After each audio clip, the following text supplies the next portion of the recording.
é o Deus entronizado.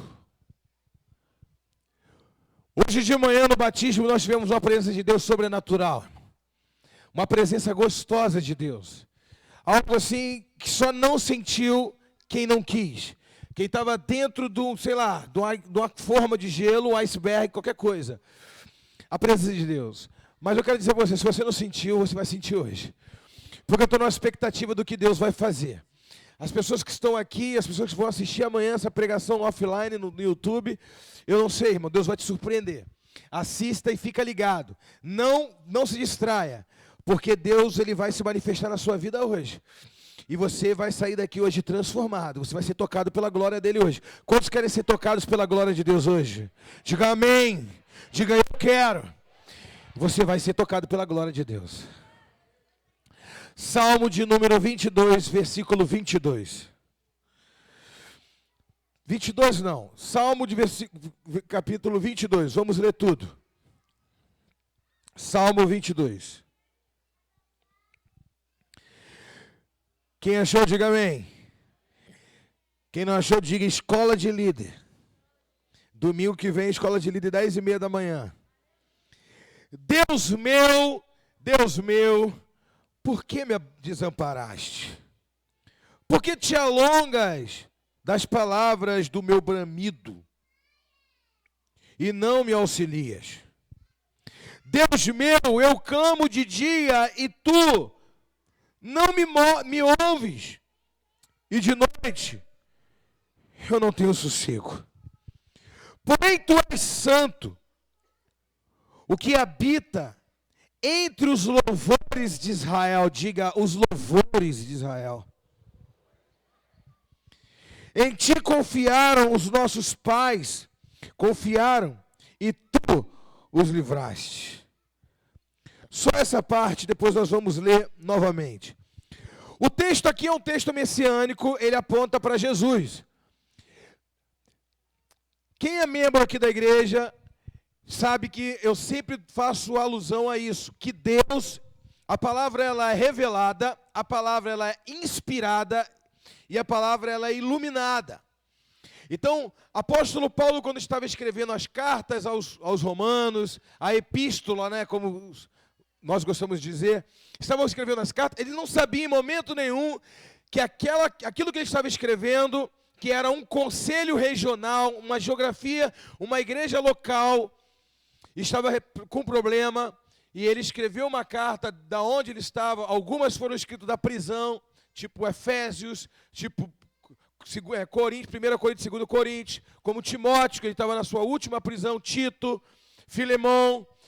Ele não sabia que essas cartas iriam se tornar a palavra de Deus.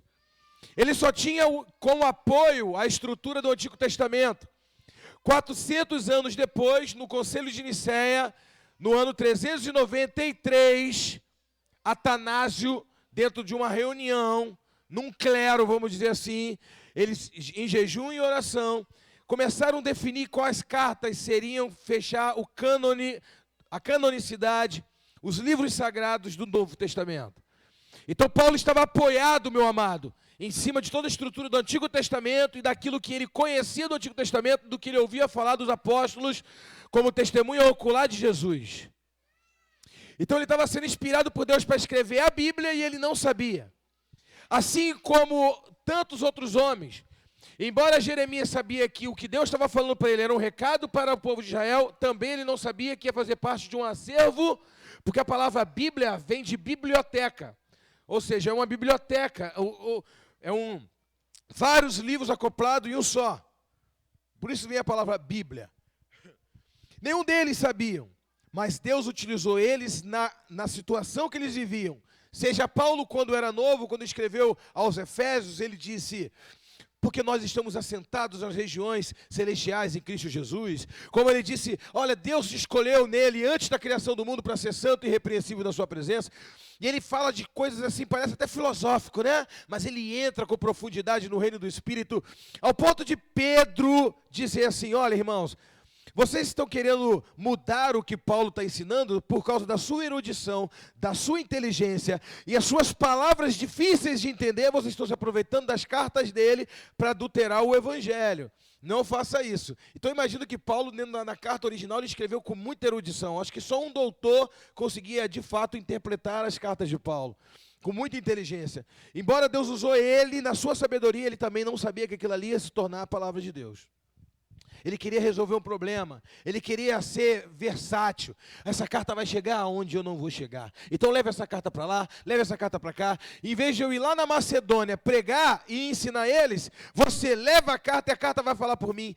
Paulo era tão versátil que ele pegava e passava assim, ó, suor, tirava o seu suor e falava, vai lá e joga em cima do doente que o doente vai ser curado. Porque, né, eu quero usar de versatilidade. Enquanto eu estou indo lá para poder orar por um doente, eu estou deixando de pregar para 50 aqui.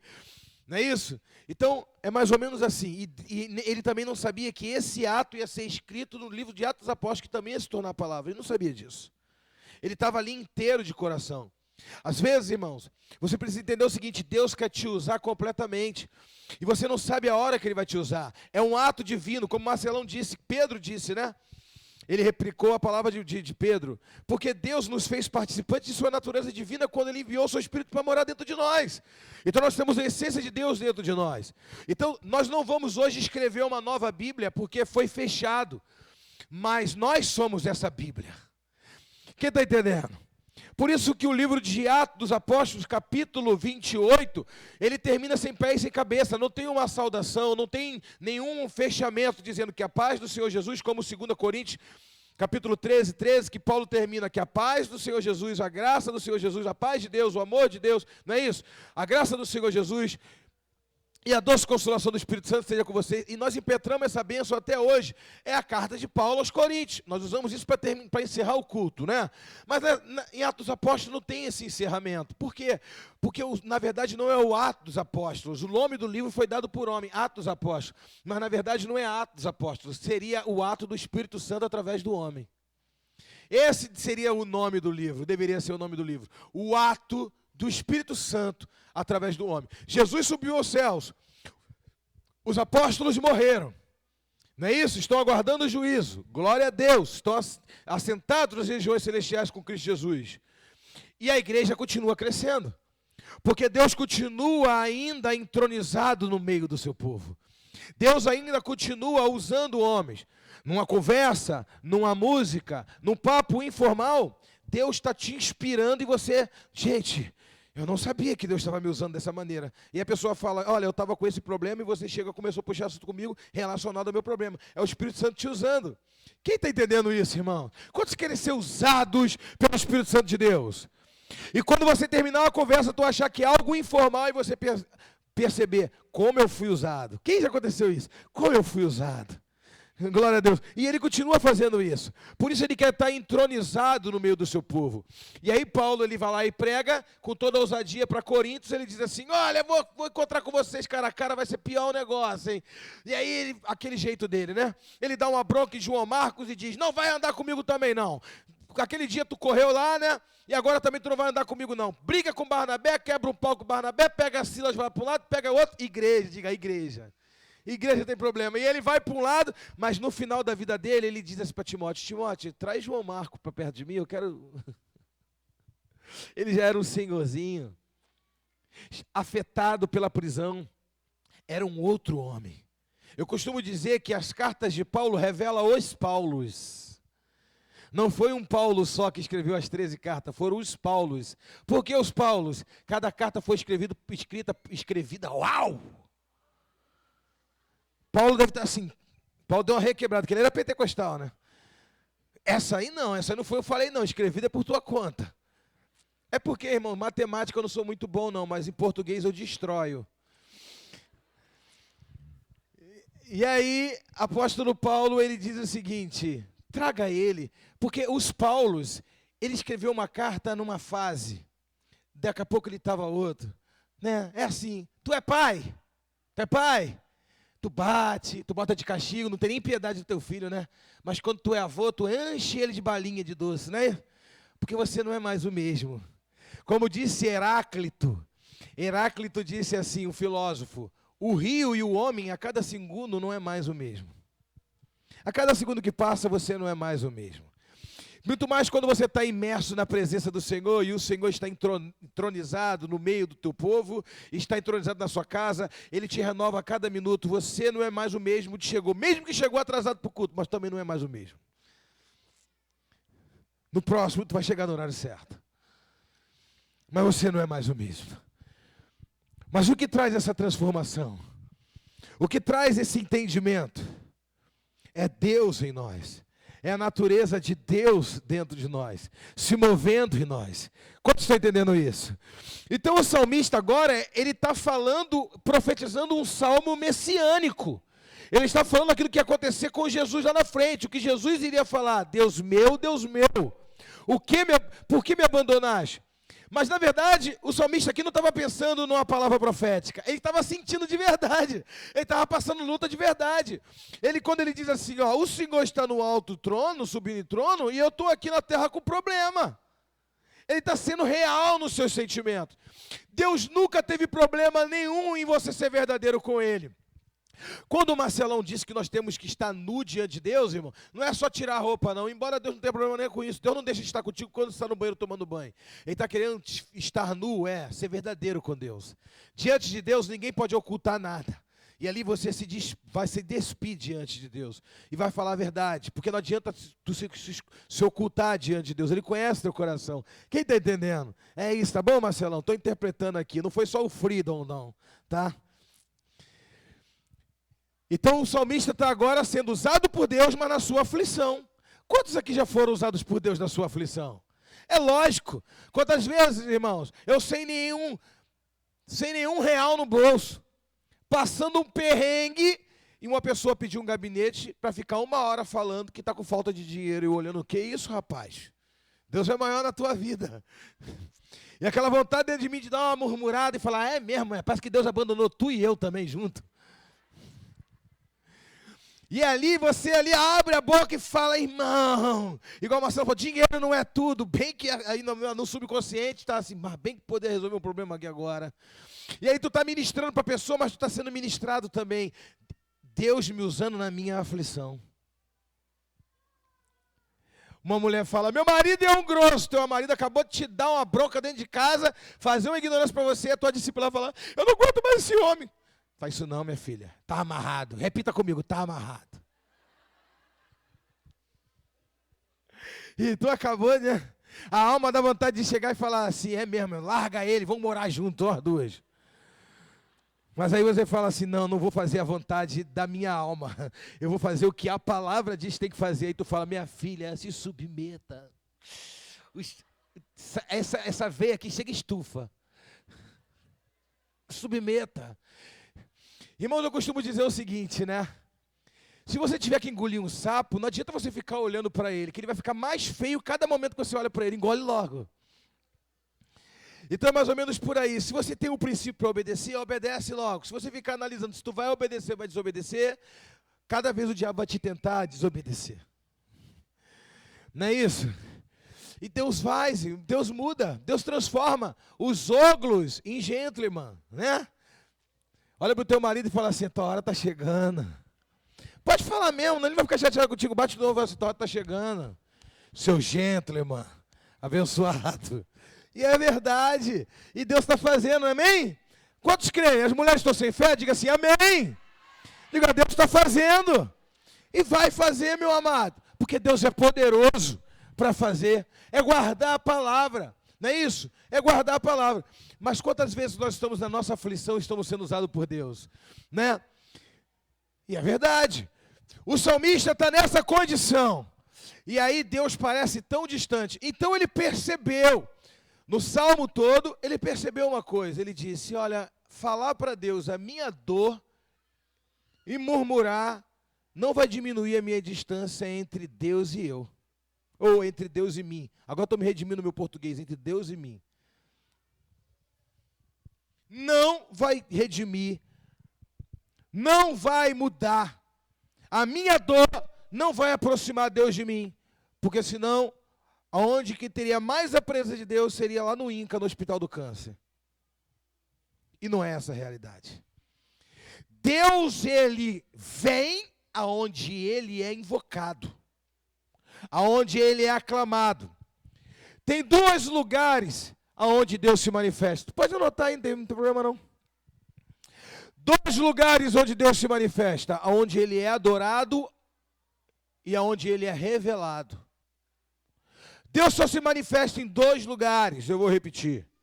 Aonde ele é adorado e aonde ele é revelado. Ele não se manifesta onde é preciso, porque senão ele seria injusto. Tem muita gente padecendo de dor agora, tem alguém se divorciando nesse exato momento. Tudo está acontecendo. Não parece injustiça? Parece justiça. Eu querendo saber um pouco sobre a vida dos outros hoje, pesquisei. Quer saber da vida dos outros? Antigamente o pessoal era macumba, agora o pessoal vai no Google. Aí agora você vai, puxa lá, eu joguei no Google assim, quanto Bill Gates ganha? Aí a mulher do Google falou assim, e eu fiquei com inveja. Ih, não é pecado confessar, estou confessando. Porque eu sou crente, e ele não é, esse dinheiro era para ser meu. Tem muita obra para fazer, né? E a mulher falou assim, igual aquela mulher do GPS, ela disse assim, segundo os estudiosos, Bill Gates tem $358 por segundo. Jorge, pega a calculadora que eu vou calcular o dinheiro desse camarada. Que ele vai entregar o dízimo dele esse mês na nossa igreja e vai construir a igreja toda. Olha o Jorge Lucas colocou. $358, quase R$1.500. Aí calculou. Pá. 1 minuto, porque 1 minuto tem 60 segundos. 1 minuto, $25 mil por minuto. Falei assim, agora calcula aí. 1 hora tem 60 minutos. Coloca aí. No final, deu 32 milhões por dia. Tá duro ele, não tá? 32 milhões por dia. E aí, por que você está dizendo isso, apóstolo? E aí a mulher debochou da minha cara, a mulher do Google. Por isso que eu prefiro a Siri. Só por causa disso. Ela debochou e disse, o Bill Gates recebe $353 por segundo. Então, se ele achar... Falou isso, irmãos, ela falou isso para mim. Quantos creem, irmão? A mulher falou isso para mim, Vinícius. O Bill Gates ganha $353 por segundo. Isso significa que se ele achar uma nota de $100 no chão, não vale a pena ele baixar para pegar. Ela falou isso para mim. Eu prefiro, irmãos, acreditar que boi voa do que pastor mente. E eu falei, o cara achar uma nota de $100 não é vantagem, porque ele ganha $353 por segundo, ele gasta 2 segundos para baixar e levantar. Eu, parabéns. E a parede lá do tempo tá sem lá, né? Aí, contigo mesmo, papai. Né? Nessas horas a gente pensa, isso tinha que estar comigo, porque eu teria botado tantos missionários, o tempo teria pronto, a avenida, o condomínio da Mar estaria pronto, não é isso? Tantas coisas, não é isso? E nessas horas parece que Deus está mais perto do Bill Gates do que da gente. E nessas horas, se você começar a olhar, você se perde. Quem está entendendo? O que eu entendi é o seguinte: ele não tem tempo para baixar, ele não abaixa 1 segundo para pegar $100, mas eu paro 2 horas para evangelizar uma alma, porque o dinheiro dele é só para a terra, mas a salvação é para a eternidade. Uma salva de palmas para o Senhor Jesus.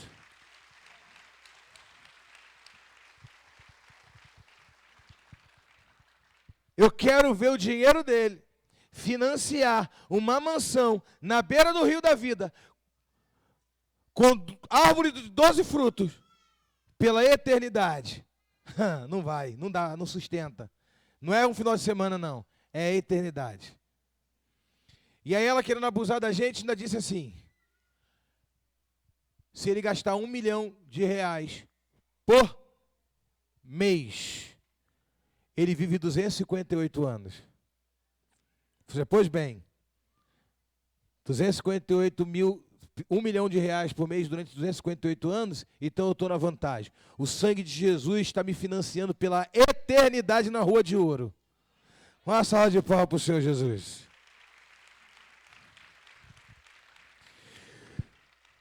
Mas a questão toda é que naquele momento ali que o salmista está em aflição, ele entende, eu não vou mostrar para Deus a minha dor. Eu vou mostrar para Deus a minha adoração. Ele entendeu que o louvor, olha o que ele disse, porque Deus habita no meio dos louvores de Israel. E ele continua dizendo que Deus habita no meio dos louvores do seu povo. Não é no meio de qualquer um. Não é qualquer povo. Ele habita no meio dos louvores do seu povo. Porque o povo que não é chamado povo de Deus, ele não guarda princípios. Os caminhos de Deus, os princípios nos fazem caminhar nos caminhos de Deus. Quem está entendendo? Então ele está entronizado no meio do seu povo e no meio dos querubins. Se você olhar alguns textos bíblicos, você vai perceber que Deus, ele não está no meio dos querubins, ele está acima dos querubins. Quando Deus está no céu, amém? E se ele está no céu, ele está ainda acima dos querubins. Significa que os querubins, para olhar para Deus, tem que olhar para o alto. Quem entende isso? Quem entende isso? Que o soberano, Deus Todo-Poderoso, os querubins, que são a maior casta de anjos, os mais fortes, os mais poderosos anjos. O próprio diabo, ele era, Lúcifer, ele era um querubim ungido. O querubim, que é a casta de anjo mais forte do céu, para olhar para Deus, ele tem que olhar para cima. Quando a Bíblia diz que ele habita no meio dos querubins, é quando a arca da aliança, ela andava, que havia um movimento, Deus rompia, ele saía acima do terceiro céu, passava pelos querubins que estão adorando nos céus, passava pelo primeiro céu, e chegava ali no meio da arca, e estava no meio do povo. Era uma movimentação aqui na terra, era uma invocação, porque a arca da aliança, quando ela se movia para invocar a Deus. Deus só está entronizado entre os querubins, no meio do povo, quando há invocação, o louvor. E o louvor não está relacionado a cantar, embora cantar também está relacionado a louvar e adoração. Se você parar para analisar, no próprio Estados Unidos eles usam duas palavras, o worship, que é a adoração, não é isso? E também tem a outra palavra, Jesus sumiu agora na minha cabeça. O nome da banda, da Bispa Sônia, qual é o nome? Praise, pronto, praise, louvor. Eu só queria lembrar, falei dela para associar. Praise é louvor. Pronto, sumiu da minha mente. E worship é adoração. Ele faz uma definição. E o que é adoração e o que é louvor? Louvor é quando eu abro a boca. Adoração é quando eu vivo o testemunho do Evangelho. O louvor é quando eu abro a boca. A adoração, troquei. A adoração é quando eu abro a boca, eu presto culto, eu adoro. Worship. O louvor é quando eu dou testemunho com a vida transformada. Porque o apóstolo Paulo diz lá lá em Efésios, capítulo 1, versículo 12, ele disse, porque nós somos feitos para o louvor da glória de Deus. Quem entendeu isso? Dá uma salva de palmas para o Senhor.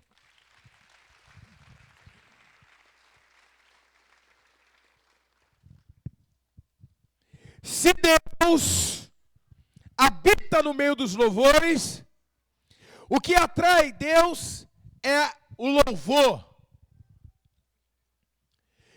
E se ele habita, ele tem um trono. A verdadeira adoração, o louvor e a adoração, regado de princípio. Quando uma pessoa sobe para cantar, um músico, que ele louva a Deus ou adora a Deus, mas ele guarda os princípios. Ele é dizimista, ele é primicista, ele anda em santidade, ele dá testemunho na sua casa, na sua família. A adoração de um levita que guarda o princípio, ela cria um trono para Deus sentar. Mas a adoração de um levita que não guarda princípio, ele cria uma plataforma para o homem brilhar. Eu vou repetir. Talvez você não pegou porque você está distraído. A adoração de um levita que ama Deus e tem a vida transformada e guarda o princípio, ela cria um trono para Deus sentar no meio do louvor. Mas a adoração de um levita que não é comprometido com o altar, com a santidade, com os princípios, ela cria uma plataforma de vaidade religiosa para o homem brilhar. Porque melhor do que adorar é louvar. Porque louvar, nós louvamos com a nossa vida, um caráter ilibado, santo e irrepreensível. Adorar, até o ímpio abre a boca para adorar. Você vê pessoas cantando no meio da rua, até em show de pagode, eles sempre soltam a música gospel. Sabe por que eles soltam? Porque eles querem agradar os desviados que estão lá no meio do show. Quantos estão entendendo a mensagem? Dê uma salva de palmas para o Senhor Jesus. Está quase acabando, só estou com 3 páginas aqui, eu só estou no 2º parágrafo. Tem alguém com pressa aí? Diga, louvado seja o nome do Senhor. Deus habita onde Ele é revelado. 1 Samuel capítulo 4, versículo 4. Quem pode abrir? 1 Samuel 4, 4.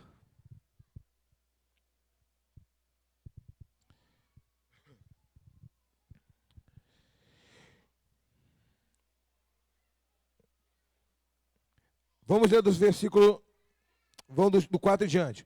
Enviou, pois, o povo a Siló e trouxeram de lá a arca do concerto do Senhor, dos exércitos. A arca do Senhor dos exércitos, que habita entre os querubins. E os 2 filhos de Eli, Ofni e Finéias, estavam ali com a arca do concerto de Deus.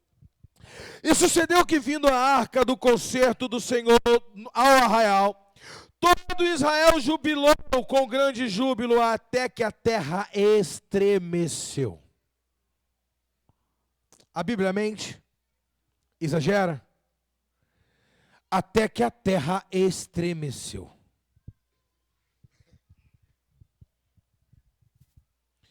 E os filisteus, ouvindo a voz do júbilo, disseram: que voz de tão grande júbilo é esta no arraial dos hebreus? Então souberam que a arca do Senhor era vinda ao arraial. Pelo que os filisteus se atemorizaram, porque diziam: Deus veio ao arraial. E diziam mais: ai de nós! Que tal nunca sucedeu antes? Ai de nós! Quem nos livrará da mão destes grandiosos deuses? Estes são os deuses que feriram os egípcios com todas as pragas junto ao deserto. Olha como que o povo dos filisteus se referem a Deus, os deuses. Ele não tem conhecimento de Deus. Mas uma coisa o inimigo percebeu: a terra estremeceu com o júbilo. Quando a arca foi apresentada, o povo começou a adorar o Deus Criador dos céus e da terra, que habita acima dos querubins. Ele viu a movimentação, porque o que é ligado na terra é ligado no céu. Quando você abre a boca para adorar o Senhor, mexe o reino do Espírito, e Deus quer saber da onde está vindo esse clamor, da onde está vindo. Por isso que a igreja tem que abrir a boca para dar glória a Deus. Por isso que a igreja tem que abrir a boca para louvar o Senhor. Houve um barulho de louvor, a terra se estremeceu. E quando a terra se estremeceu, o Senhor desceu. E os inimigos que estavam prontos para guerrear contra Israel ficaram atemorizados, dizendo: que barulho é esse? O Deus de Israel desceu. Desceu? Ai de nós. Quando você adora o Senhor, Ele é um catalisador. Ele catalisa a adoração verdadeira. E quando vem o louvor verdadeiro, a adoração verdadeira que vem de um louvor, de uma vida louvável,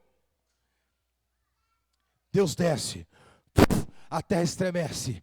E o diabo, lá no outro lado, ele diz para o demônio da mentira, do engano, do álcool, da bebida, ele diz, vamos bater em retirada, porque o Senhor está libertando a casa dela. Vamos bater em retirada, porque o Senhor está libertando a família dela. Ai de nós, porque o Senhor desceu a favor dele. Ai de nós, porque o Senhor desceu a favor dela. Diga o louvor, diga a adoração. Mas tem que ter um mover, olha para o teu irmão e diga, você tem que ter um mover. Tem que ter um mover.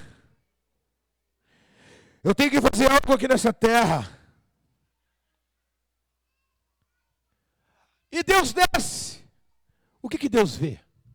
Uma igreja de conveniência? Bom, quem já entrou numa loja de conveniência? É lógico que você só vai pegar o que lhe é conveniente. Está na beira de uma pista, e aí faltou, a menstruação desceu. O que tu vai procurar?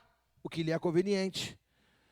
Você está com sede, tu vai ali, vai pegar uma água e vai sair. Talvez você não tenha compromisso com aquele posto, porque lá o posto, Shell, ou sei que lá, não quero fazer comercial aqui. Você vai pegar e vai sair. O que lhe é conveniente, o que você está precisando.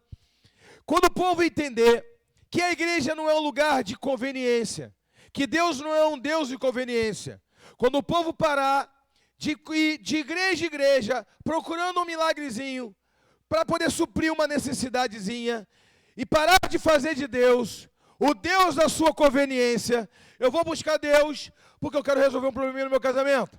Eu vou buscar Deus porque Ele quer que resolva. Então é como se aqui na igreja tivesse várias prateleiras espirituais, que você metesse a mão e pegasse aquilo que lhe é conveniente, mas tu não tem compromisso com Deus. Deus não quer descer do alto dos céus, acima dos querubins.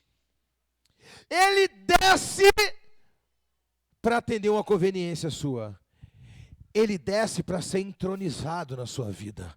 Ele quer estar contigo no carro quando você estiver indo para o trabalho. Ele quer ir na festinha de aniversário do seu lado. Ele quer andar contigo aonde você estiver. Na academia que você frequenta, Ele quer estar contigo. No trabalho onde você trabalha, Ele quer estar contigo. Na escola onde você vai, Ele quer estar contigo. Ele quer ser entronizado na sua vida. Não através da adoração. A adoração fez Ele descer e inspecionar a terra. A adoração moveu e fez Ele descer. O louvor fez Ele permanecer. Porque nós somos feitos para o louvor da glória de Deus. Agora você passou do tempo de dar uma salva de palmas para Ele. Melhor do que ter um Deus que desce e diz, o que está precisando? Uma cura, toma. E Ele sobe de novo? É Ele olhar e falar, o que está precisando? E eu falar, eu preciso do Senhor entronizado na minha casa, na minha família. Entronizado é estar dentro. Eu quero o Senhor na minha casa permanentemente. O louvor retém a glória de Deus. E Deus, Ele não desce para te estabelecer, responder uma oração. Ele desce para ser o seu Senhor, para estar na sua casa, para ser seu amigo, para estar contigo. Aonde você entrar, Ele entra. Aonde você pisa, as pessoas sentem a tua presença, a presença dEle, sente a mão dEle, e todo mundo olha para você e diz, esse homem é diferente, essa mulher é diferente. Deus habita no meio dos louvores do seu povo.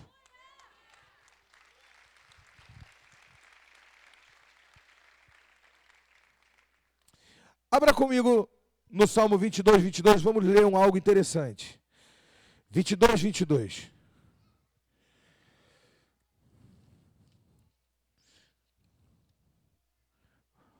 Vou deixar o esboço aqui, que sempre tem um que fala assim, apóstolo, pode pegar o esboço para você, pode pegar.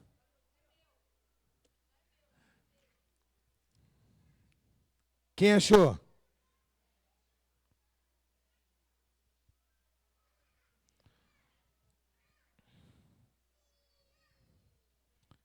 Vamos lá. 22, versículo 22. E diz assim, meu amado. Então declararei, diga declararei, o teu nome aos meus irmãos. Louvar-te-ei no meio da congregação.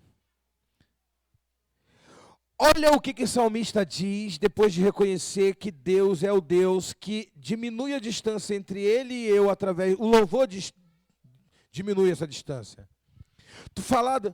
Aliás, quem é que gosta de gente que só sabe contar problema? Tu conversa com a pessoa, tu faz uma pergunta alheia, uma pergunta retórica, uma pergunta por educação. Como você vai? Igual até nos Estados Unidos eles falam, how are you? É uma pergunta corriqueira. Hoje em dia eles falam WhatsApp. Eles falam WhatsApp, né? É diferente. Mas how are you? Como vai você? Ah, tá muito bem, não, eu tô com uma encravada, aquilo. Não, eu só perguntei por conveniência. Eu não quero saber da tua vida. Como é que você está? Ela esperava que você falasse, tá bem, tá tranquilo, né? Mas não posso mentir, pô. Aí já fala a vida dela todo dia pra pessoa. Ah, meu marido brigou, meu filho saiu de casa, aquilo outro, problema, tô com a conta atrasada, lá te cortou minha luz, já começa a contar. A pessoa, meu Deus do céu. Quando tu vê passando lá na outra rua, a pessoa fala, vou até virar a curva aqui, se essa mulher me pegar, acabou meu dia. Quem conhece alguém assim? Não fala não, porque depende da pessoa do teu lado. Você está entendendo, irmãos? Então as pessoas querem principalmente falar dos seus problemas para as pessoas que não vão resolver o problema dela. Então você pode falar o seu problema para o seu líder de célula, para o seu líder de idoso, para o seu pastor, mas principalmente para Deus, não tem problema. Mas falou do seu problema? Falou, Deus já sabe. Aliás, irmãos, Deus já sabe do teu problema antes dele existir, né? Então por que ele não resolveu? Ele quer inspecionar a sua vida. Ele diz, tem problema, mas tem louvor, então eu vou resolver o problema dela. A adoração atrai Deus, o louvor atrai o favor. Irmãos, quem entendeu isso? Vocês estão muito atrasados hoje para bater palma. Gente, em nome de Jesus, amém? Que as suas palmas mais fortes sejam um louvor para Deus, e dá tempo de eu ler aqui o negócio. Aleluia! Sabe o que eu acho interessante? Que uma palavra profética pré-figurada daquilo que ia acontecer com o Messias estava acontecendo com o salmista, ou seja, o sofrimento que o Messias teve ao ponto de sentir o pai abandonando ele, o salmista estava sentindo. Então ele disse, Deus meu, por que me abandonaste? Mas sabe o que eu acho interessante? Ele usa um adjetivo, um pronome, eu não sei. Ele usa uma palavra possessiva, direta. Ele diz, Deus meu, mesmo se sentindo abandonado, ele toma posse de Deus para ele. Isso não é interessante? Ele diz assim, Deus meu. E quando uma cultura judaica, um homem repete a frase 2 vezes ou 3 vezes, eles não tinham ponto de exclamação. No hebraico não tem ponto de exclamação. Quando você bota o ponto de exclamação, você está querendo estar gritando. E quando tu escreve na internet em letra maiúscula, você está dizendo que você está gritando também. Tem todos esses códigos. No hebraico não tem um sinal, não tem uma ortografia, nada na ortografia que simbolize, igual o português, que você tem entonação da voz. Nada disso. No hebraico, só a palavra repetida vai potencializar a palavra. Então, quando ele coloca Deus meu, ele está dizendo, eu estou com problema, mas o Senhor continua sendo meu Deus. Quem entendeu isso? Olha, eu estou passando luta, eu estou sentindo o Senhor longe de mim. É com o Senhor mesmo, mas eu estou aqui no mesmo lugar, tá? O Senhor continua sendo meu Deus. Tá? Eu quero deixar bem claro antes de eu levar minhas reclamações para o Senhor, porque eu só tenho o Senhor para falar isso. Eu estou com problema, aconteceu um monte de coisa lá, minha mulher queimou o arroz, eu ainda fui brigar, ela falou que eu estava errado, eu estou com problema, eu estou com um filho doente, está acontecendo um monte de problema aqui na minha cabeça, mas eu quero dizer o seguinte, Deus meu, meu Deus, por que o Senhor me desamparou? O Senhor continua sendo meu Deus.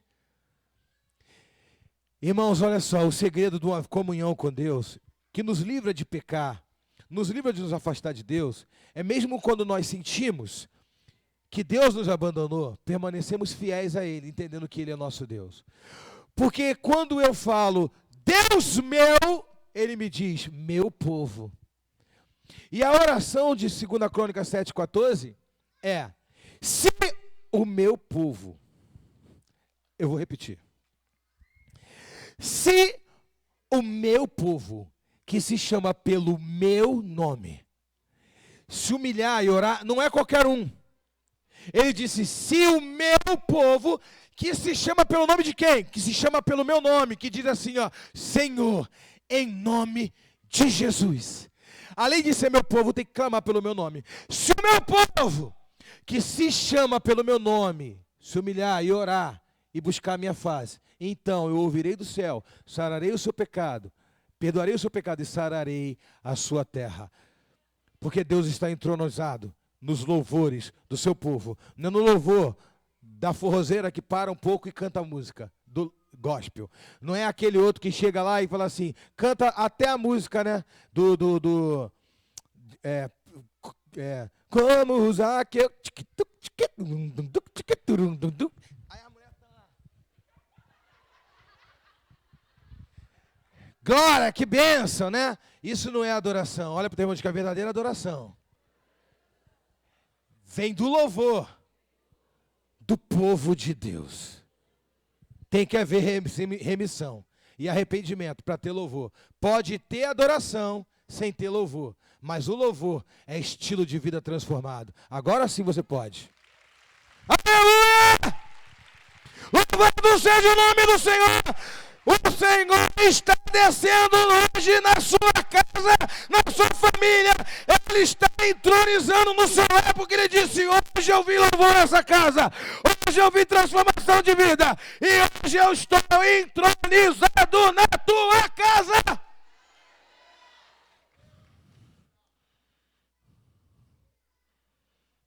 Aleluia.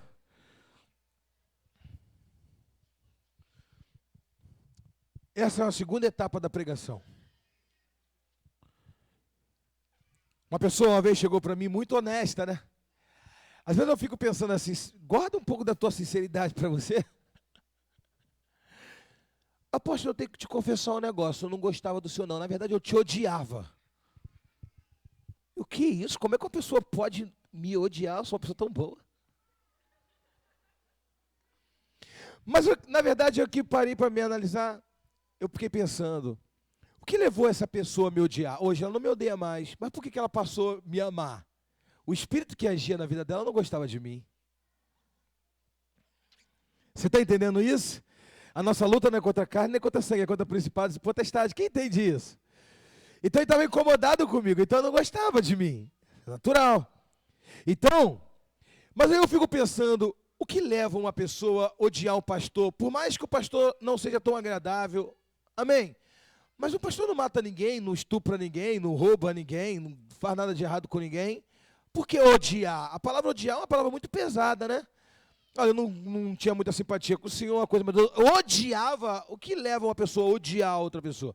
Aí eu fico parando para analisar sobre isso. A Bíblia diz o seguinte, quando Deus está entronizado na sua vida, quando Deus ele habita, ele tem um trono no meio da sua casa, você vai ser odiado. Quem entende isso? Mas não odiado pela pessoa, mas pelo espírito que está enganando ela. Ela vai ser indiferente a você, ela vai falar mal de você. Tem uma pessoa aqui. Isso faz parte da pregação, tá, irmãos? É só, não é, tá aqui no esboço, vocês vão ver que está aqui. Eu não mudo palavra por causa de ninguém, e nem jogo direta para ninguém. Amém? A palavra tem que ser do céu para o povo. Eu não vou comprometer uma mensagem que é para o rebanho inteiro por causa de uma pessoa. Essa pessoa talvez não mereça isso, tá? Porque é para o rebanho inteiro a mensagem. Talvez não mereça essa atenção, né? Uma atenção que foi atraída de forma negativa. Não merece. Ela merece sim atenção, mas não é essa que ela quer. Então nunca vou fazer isso. Mas a verdade é que a pessoa falou assim, vamos lá na nossa igreja. Ele falou assim, ir na igreja daquele pastor, ele se sente a vossa santidade. E eu fiquei pensando, primeiro que não é essa mulher que está falando, é o espírito que está usando ela, concorda? Mas que bom que ela acha que eu me sinto a vossa santidade. É melhor me sentir a vossa santidade que me sentir a vossa pecaminosidade. Mas esse é o entendimento que ela tem de mim. Quando ela diz, ele se sente, ela está julgando o meu pensamento. Como é que a pessoa pode julgar o que a pessoa está sentindo? Então, na verdade, a pessoa está vendo que você é abençoado, que você está prosperando, que você está crescendo. Ela queria, por exemplo, de repente pegar eu me prostituindo, olhando para a mulher de alguém, ou eu comprei alguma coisa, não devo, não paguei, e ela poder falar, aquele pastor que não paga, ou aquele pastor que mente, mas não pegou nada, então o que eu vou falar? Deixa eu ver aqui. Aquele pastor que se sente a vossa santidade. Mas aí quando a pessoa ela se aproxima de nós, e ela começa a compartilhar da bênção de ter Deus entronizado na nossa vida, e ela começa a perceber, não era isso que eu estava pensando, tinha uma voz falando comigo, porque essa pessoa, eu estou sendo abençoado através da vida dela. E aí você começa a perceber que o inimigo já criou uma resistência no seu coração, porque sabe que se você se aproximasse, você seria abençoado. Quem está entendendo isso? Quando José recebeu uma túnica, ele recebeu uma túnica talá, e a palavra talá, eu não quero ser redundante, mas talvez tenha algumas pessoas aqui que não saibam o que significa a palavra talá. Uma túnica talá de várias cores, ou seja, um pano tecido em muitas cores. E esse pano tecido de muitas cores era caríssimo. Por quê, apóstolo? Porque um pano para ser tingido naquela época, tinha que caçar animais no fundo do mar, e eles não tinham recursos para isso. Tinha alguns animais que soltavam tinta. Depois eles criaram tinta da cebola, dos vegetais, extrair tinta, mas não tinha nessa época essa técnica. Então as tintas eram tiradas dos animais marítimos. Então era caríssimo ter qualquer roupa de cor. As roupas eram brancas, ou no máximo, no mínimo, um preto. Mas uma roupa azul ou vermelha, uma roupa que tivesse cor, era muito caro. Então agora, Jacó, ele não deu para José uma túnica que tinha uma cor diferente, azul. Deu uma túnica de várias cores. Quem está entendendo isso? Uma túnica de várias cores. E os irmãos ficaram irados, não com José, mas ficaram irados com aquilo que ele recebeu. Quando nós somos abençoados, nós geramos ira no coração das pessoas. Lembra que eu falei para vocês do Bill Gates? Eu não fiquei com inveja não, irmão, fiz uma brincadeira. Mas eu poderia ter ficado. Se eu não soubesse quem eu sou em Deus, que eu tenho Jesus na minha vida, eu poderia ter me levar com vários questionamentos demoníacos. Por que Deus fez na vida dele e não fez na nossa? Não digo nem na minha, mas nenhum membro aqui da igreja para resolver muitas coisas financeiras aqui da igreja. E eu ia entrar em questionamentos, irmãos, que não iriam me conduzir a lugar nenhum, que só ia me levar à perdição e à destruição. Quem está entendendo isso? Então, quando você olha uma pessoa que é abençoada e você não é crente, você começa, de maneira inconsciente, ficar com raiva daquela pessoa porque ela está sendo abençoada. Eu vejo alguns cantores gospels que o pessoal cobra aí 60 mil, sei lá, 50 mil para cantar, para ministrar, e uma pessoa fala assim, eu não concordo que uma pessoa cobre 70 mil para cantar. Eu falo, eu concordo, tu não sabe o trato que ele fez com Deus, de repente ele tira 60 mil e manda para a África. 10 mil ele paga o baterista, ele paga o guitarrista, você não sabe, então não julgue a pessoa. Tu não sabe qual foi o propósito que ele fez com Deus. Outra coisa, ele só está cobrando isso porque ele fez alguma coisa para receber isso. Sabe por quê? Porque ninguém quer largar a mão e tomar a sua cruz. As pessoas querem adorar, mas querem garantir alguma coisa. Se lançar em Deus e confiar em Deus, são para poucos. Então, se hoje ela está tendo retorno de um dia ter confiado em Deus, talvez largou um emprego de 5 mil reais por mês, largou para tocar numa igreja e receber uma ofertinha de 200 reais, isso ninguém viu. Mas agora que a pessoa está recebendo 70 mil, a pessoa, eu não concordo, olha para o teu irmão e fala assim, não faz isso não. O nome disso é inveja. E tem até a igreja, crente, sentindo inveja de quem é crente. E a pessoa continua prosperando. E a pessoa continua prosperando. Daqui a pouco o show gospel dela aumenta para 100 mil reais e você continua com a mesma inveja, duro desempregado. Porque a pessoa fala, Senhor, se o Senhor aumentar o meu show para 100 mil e lotar a minha agenda, eu não dava 60, eu vou dar 80. E Deus, está melhorando para tu, está melhorando para o meu povo, né? Então eu vou te dar. Tu não sabe o trato que a pessoa fez, então não julgue. Porque quando a pessoa passou fome para não abandonar o ministério, ninguém estava lá do lado dele. Por isso que eu não falo mal do Silas Malafaia, eu não falo mal de nenhum pastor que largou tudo para seguir o evangelho. Que Deus continue prosperando eles, que Deus continue abençoando eles e não me desampare. Uma salva de palmas para o Senhor Jesus. Que Deus continue fazendo. Sabe, irmãos? Então, o abençoado, ele é perseguido. Só, irmãos, que os irmãos dele, quem arrancou? Quem vendeu José? Quem ameaçou, quem matou José no coração do pai? Foi o ímpio? Foi, gente. Os irmãos, diga, os irmãos. Os irmãos deles venderam ele, não foram uma pessoa estranha. Arrancaram a túnica dele, passaram no sangue do bode e levaram aí, pai. Logo a túnica. Por que eles não passaram numa outra capa, passaram em qualquer coisa? Passaram na túnica. Porque eles tinham mais raiva de José ainda depois que ele ganhou a túnica. Sabe, irmãos, eu quero dizer uma coisa para você. Tu é abençoado. Amém? Tu é. As pessoas não tentem agradar a todo mundo. As pessoas vão sentir raiva de você. Quem me conhece aqui sabe que eu não uso discurso religioso, né? Quem me viu passar na prova e não... Esse negócio não cabe para mim. Não pense assim. Mas não fique com raiva quando tu descobrir que alguém falou mal de você. Não fique com raiva quando alguém disse, esse pastor, falaram que ele prega bem. Não achei isso não. Também, irmão. Eu não vou ficar chateado. Talvez seja essa pessoa falando mesmo de uma crítica pessoal, eu preciso melhorar. Ou pode também ser o demônio falando através da vida dele. Se eu for indiferente a essa crítica, ela não vai me afetar. Agora, se eu amar essa pessoa e orar por ele, ele vai alcançar a libertação. Quem entende isso? E aí, a Bíblia diz que arrancaram a túnica de José. Você pode arrancar a túnica de José, mas você não pode arrancar o favor de Deus na vida dele. Agora você pode dar só de pau para o Senhor Jesus. Pode arrancar a túnica. Meu amado, se Deus está entronizado na sua vida, se Deus está entronizado na sua vida, leva o carro. Pode levar a casa. Pode. Roubou? Leva. Só não leva a unção, porque essa unção foi dada do céu. Ladrão não rouba. Ninguém pode roubar. O favor de Deus na minha vida você não pode tirar. Você pode ter um ódio mortal de mim. Um ódio mortal. Eu vou roubar, eu vou fazer, eu vou prejudicar. Tu pode fazer. Uma coisa que tu não pode tirar da minha vida. Deus me favoreceu. E se você andar comigo, você vai ser favorecido também. Olha, meu irmão, e diga assim, anda comigo, que você vai ser favorecido. Olha para o outro da esquerda e fala assim, ei, cuidado, me respeita. Tu pode estar falando com o teu patrão. Uma salva de palmas para o Senhor Jesus.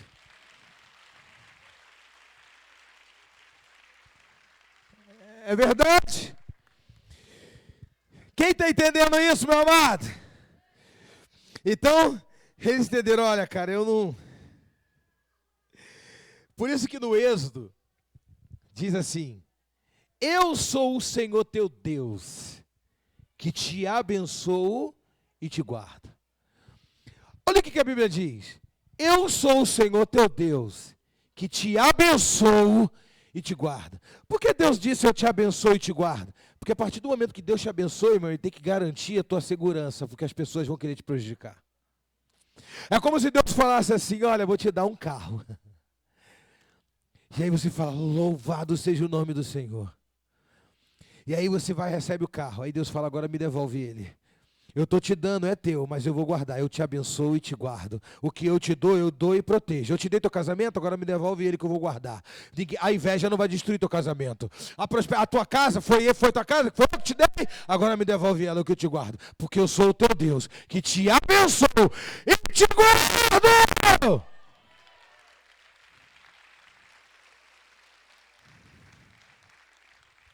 Essa noite eu tive um sonho. Essa noite passada eu compartilhei com a apóstola. A gente estava passeando e aí tinha 2 estacionamentos e eu fui parar o meu carro. Quando eu parei o carro, na verdade eu nem tenho carro. Nesse sonho eu estava com o Monza, daqueles velhinhos. Eu pensei, vai que o Senhor está me dando uma memória. Não tem nada contra o Monza não, tá? Mas eu prefiro um SUV. Mas o importante é que o sonho, eu parei no estacionamento, eu falei, vou parar no estacionamento aqui, porque aqui tem uma pipoca gostosa em frente ao estacionamento, no sonho. Quando acabar aqui, eu como essa pipoca, a gente vai comer pipoca no meio do caminho. Só que o outro estacionamento parecia mais seguro, e eu parei naquele estacionamento ali. Quando eu cheguei, eu não vi os caras aqui, aqueles caras que falam assim, pode estar tranquilo, meu chefe, pode pagar adiantado, que eu fico aqui até o final, eu nunca pago. Ele recebeu e mete o pé. E aí, o cara sumiu, eu procurei o carro, e nada de achar o carro, falei, Natália, roubaram o carro. E eu com a pipoca na mão, no sonho. Quando eu olhei para o lado, eu vi uma cadeira. Eu vi uma capa, igual aquela de chuva da minha da moto, em cima da cadeira, e uma Bíblia que eu tenho, há muito tempo que eu não uso ela, até vou voltar a usar, de repente Deus quer falar com ela através de mim, através dela, falar comigo através dela. Por causa do estudo, tá? Porque a palavra é a mesma. Eu vi essa Bíblia em cima da cadeira, e eu vi essa capa. No sonho, eu pensava, ele levou o carro, mas ele não levou a unção e nem a palavra. Porque capa fala de unção, palavra Quem está entendendo? Então, meu amado, você pode dar outra salva de palmas para o Senhor Jesus. O diabo pode dizer assim, vou roubar o carro dele. Roubou? É contigo mesmo, meu amado. Só roubou porque foi autorizado pelo céu, porque só acontece qualquer coisa aqui na terra, na minha vida, se for autorizado primeiro lá no céu. Então não foi você que roubou, Deus permitiu tu levar. Agora, meu amado, eu quero dizer uma coisa para você. A unção tu levou? Não. A palavra tu levou? Não. Então Deus vai me dar algo melhor. Pode levar o Monza, que a SUV está chegando. Outra salva de palmas para o Senhor Jesus. Deus levou o Monza no sonho. Graças a Deus que levou no sonho. Quantos estão aqui felizes de ter Deus na sua vida? Então Deus hoje ele vai estar descendo, o ministério de louvor vai estar tocando, pode até subir. Vai ter uma adoração, não vai ter um louvor. O louvor vai ser encontrado na sua vida. A adoração é um dom espiritual. Quando você adora, o dom faz Deus descer. Mas o louvor é uma essência de cristão que retém a presença de Deus. Quando o louvor tocar, quando a adoração for tocada, Deus vai descer. E ele vai encontrar uma pessoa procurando um Deus de conveniência ou uma pessoa que quer introduzir Deus na sua casa. Ele vai encontrar uma plataforma ou ele vai encontrar um trono para ele sentar e governar. Porque quando eu coloco um trono dentro da minha casa, eu digo, Deus governa a minha casa. Quem entende isso? Deus ele não quer ser o Deus da conveniência da sua vida. Ele quer estar entronizado na sua vida. Ele quer ser seu companheiro. Tu vai entrar, tu vai sair, ele está contigo. Eu contarei! Termina não, sem minha autorização não. Tu está com essa mania.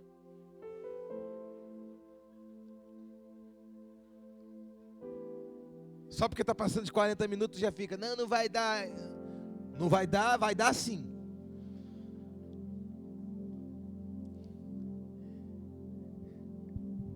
Eu contarei no meio da congregação. Eu o quê? Eu o quê? Estou aqui, te colocaram. Também depois daquele vídeo lá. Eu contarei no meio de quem? No meio da congregação. Deus habita no meio da conversa. O louvor, a adoração é um canto. Gente, olha só, talvez vocês não estão pegando a pérola lá. A pastora Ana, anota tudo, é apóstola, né? Ela está ali, ó. Pega essa. Pega essa. Aí atrás está dando para ouvir? A adoração é um canto. O louvor é uma conversa. Quando você fala, olha o que o salmista diz, eu contarei no meio da congregação quem é Deus. Deus vem e habita. Deus habita no meio da conversa.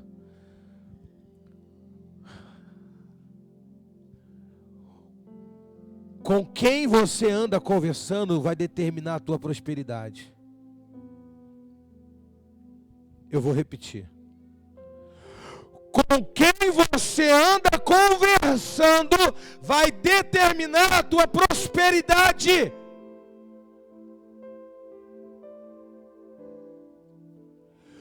Quando Davi disse, não se assenta na roda dos zombadores nem dos escarnecedores. Salmo de número 1.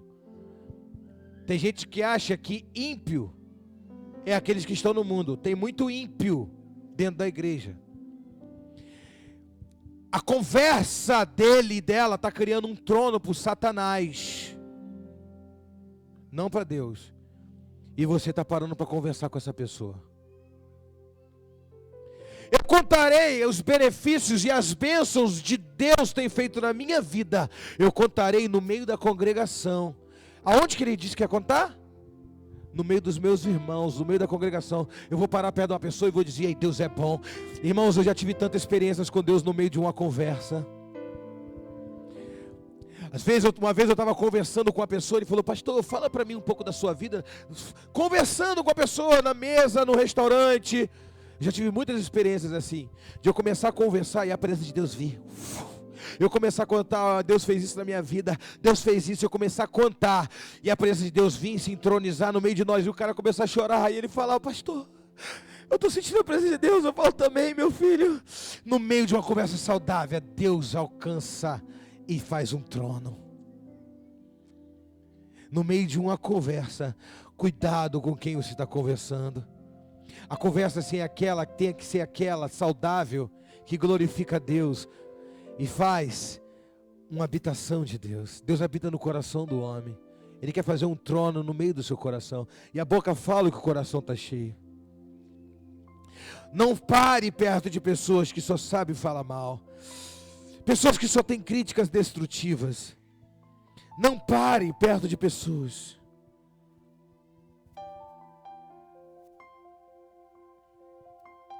A tua prosperidade determina através dessas pessoas.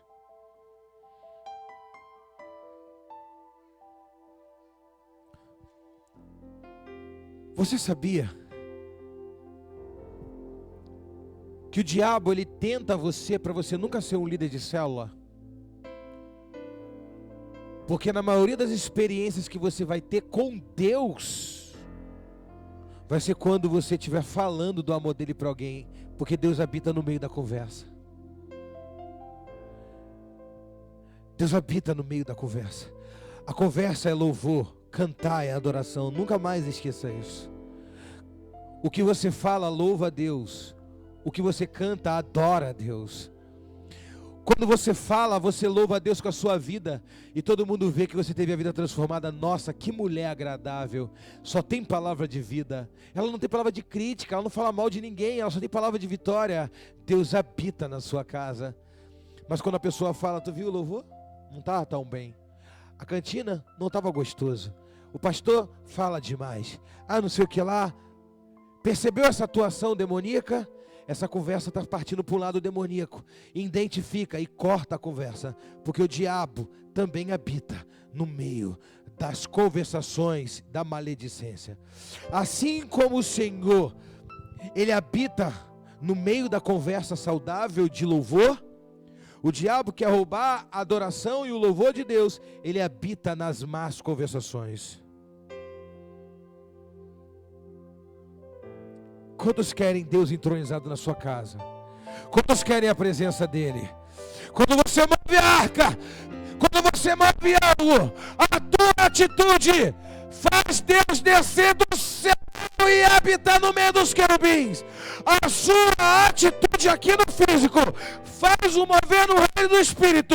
Deus identifica a tua postura. Você invoca a Deus com a sua postura, e Ele desce para inspecionar. E quando Ele vê que a sua vida é louvável, Ele fica introduzido na sua casa e cria um relacionamento contigo. Se coloca de pé nesse momento.